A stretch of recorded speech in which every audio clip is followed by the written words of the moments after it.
Hey friends, Murphy and I are here. We want to talk a little bit about landscaping.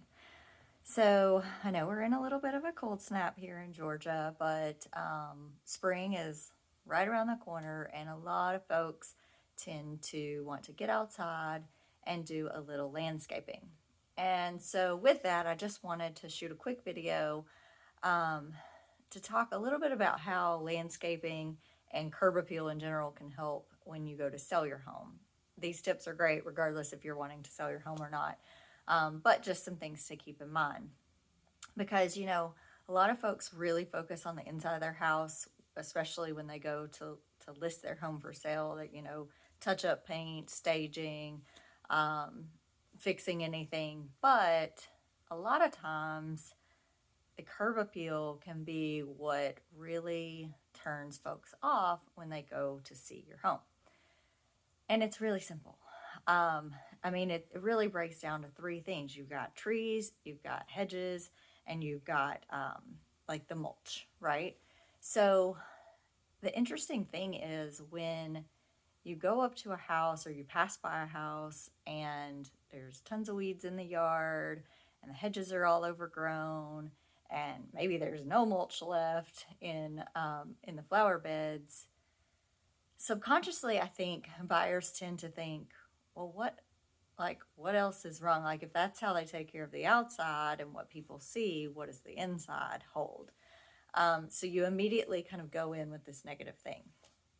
So with that, heading into spring, think about three things.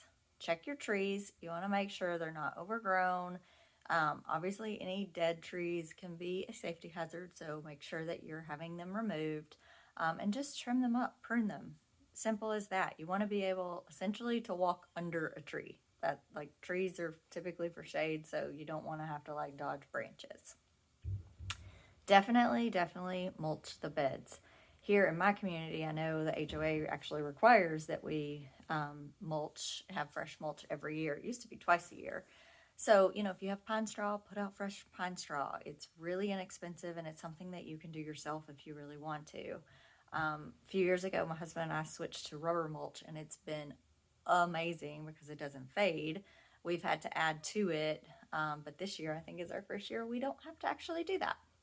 And then finally, trim the hedges. This time of year, things start growing like crazy, and you'll see like all these little sprouts everywhere.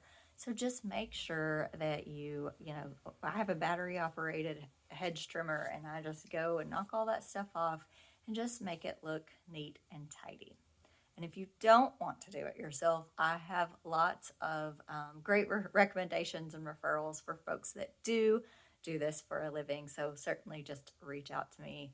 I'll be happy to share that information. If you have any other questions, you know where to find me. No sales pitches, no gimmicks, just here to help. Have a great day.